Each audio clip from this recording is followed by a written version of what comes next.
ನಮಸ್ಕಾರ ಎಲ್ಲರಿಗೂ, welcome back to my channel. ಎಲ್ಲರೂ ಹೇಗಿದ್ದೀರಾ? ಎಲ್ಲರೂ ಚೆನ್ನಾಗಿದ್ದೀರಾ ಅಂತ ಭಾವಿಸ್ತಾ ನಾನು ಇವತ್ತಿನ ವಿಡಿಯೋನ ಸ್ಟಾರ್ಟ್ ಮಾಡ್ತಾಯಿದ್ದೀನಿ. ಇಲ್ಲಿ ನಾನಿವತ್ತು ಕ್ಯಾಪ್ಸಿಕಮ್ ಕರಿ ಮಾಡಿದ್ದೀನಿ. ಅದಕ್ಕೆ ಬೇಕಾಗಿರೋ ಸಾಮಗ್ರಿ ಹೀಗಿದೆ.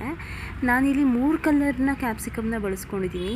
ಹಳದಿ, ಕೆಂಪು, ಹಸಿರು. ಹಾಗೆ 1 ಆಲೂಗೆಡ್ಡೆ ಹಾಕ್ಕೊಂಡಿದ್ದೀನಿ. ಇಡೀ ಪಲ್ಯಕ್ಕೆ 2 ಈರುಳ್ಳಿ ತೊಗೊಂಡಿದ್ದೀನಿ, 1 ರುಬ್ಬೋಕ್ಕೆ, 1 ಒಗ್ಗರಣೆಗೆ.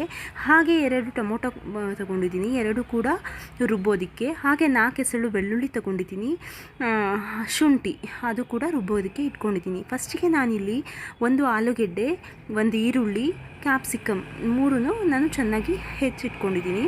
ನಂತರ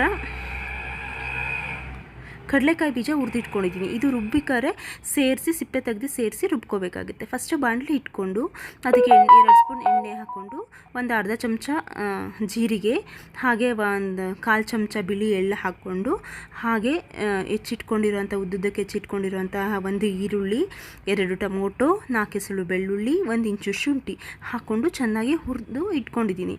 ಇದೆಲ್ಲ ಆರಿದ್ಮೇಲೆ ಹುರಿದಿರುವಂತಹ ಕಡಲೆಕಾಯಿ ಬೀಜ ಇದೆಯಲ್ಲ, ಅದರ ಸಿಪ್ಪೆ ತೊಗೊಂಡು ಸೇರಿಸ್ಕೊಂಡು ರುಬ್ಬಿ ಪಕ್ಕಕ್ಕೆ ಇಟ್ಕೊಳ್ತೀನಿ. ನಂತರ ಅದೇ ಬಾಣಲಿ ಇಟ್ಕೊಂಡು ಅದಕ್ಕೆ 2 ಚಮಚ ಎಣ್ಣೆ ಹಾಕ್ಕೊಂಡು ಹೆಚ್ಚಿಟ್ಟಿರುವಂಥ ಈರುಳ್ಳಿ, ಕ್ಯಾಪ್ಸಿಕಮ್, ಆಲೂಗೆಡ್ಡೆ. ಫಸ್ಟ್ಗೆ ಈರುಳ್ಳಿ ಹಾಕಿ ನಂತರ ಕ್ಯಾಪ್ಸಿಕಮ್ ಹಾಕಲ್ಲ, ಆಲೂಗೆಡ್ಡೆ ಹಾಕಿ ಚೆನ್ನಾಗಿ ಸ್ವಲ್ಪ ಬಾಡಿಸ್ಕೊಳ್ತೀನಿ. ಆಲೂಗೆಡ್ಡೆ ಎಲ್ಲ ಚೆನ್ನಾಗಿ ಅದರಲ್ಲಿ ಬೆಂದಿದೆ ಅಂತ ಗೊತ್ತಾದಾಗ ನಂತರ ಅದಕ್ಕೆ ಕ್ಯಾಪ್ಸಿಕಮ್ ಕೂಡ ಹಾಕ್ಕೊಂಡು, ಕ್ಯಾಪ್ಸಿಕಮ್ ಹಾಕಿದ ಹಿಂದೆಯೇ ಅಚ್ಕಾರದ ಪುಡಿ 1 ಸ್ಪೂನು, ಧನಿಯಾ ಪುಡಿ 1 ಸ್ಪೂನು, ಜೀರಿಗೆ ಪುಡಿ 1 ಸ್ಪೂನ್ ಹಾಕ್ಕೊಂಡು ಚೆನ್ನಾಗಿ ಅದನ್ನು ಮಿಕ್ಸ್ ಮಾಡಿಕೊಂಡು ರುಬ್ಬಿರೋ ಅಂಥ ಮಿಶ್ರಣವನ್ನು ಹಾಕಿ, ನಮಗೆ ಪಲ್ಯಕ್ಕೆ ಎಷ್ಟು ಬೇಕೋ ಅಷ್ಟು ನೀರು ಹಾಕಿ ಕನ್ಸಿಸ್ಟೆನ್ಸಿ ಅಡ್ಜಸ್ಟ್ ಮಾಡಿಕೊಂಡು ಈ ಥರ 1 ಕುದಿ ಕುದಿಸಿದ್ರೆ ಕ್ಯಾಪ್ಸಿಕಮ್ ಕರಿ ರೆಡಿಯಾಗುತ್ತೆ. ಇಲ್ಲಿ ನಾನು ಕ್ಯಾಪ್ಸಿಕಮ್ ಕರಿನ ಎಳ್ಳು ಹಚ್ಚಿ ಅರೆದಿರೋ ಅಂತಹ ಜೋಳದ ರೊಟ್ಟಿ ಜೊತೆ ನಾನು ಸರ್ವ್ ಮಾಡ್ಕೊಂಡಿದ್ದೀನಿ. ತುಂಬ ಚೆನ್ನಾಗಿತ್ತು ಎರಡರ ಕಾಂಬಿನೇಷನು.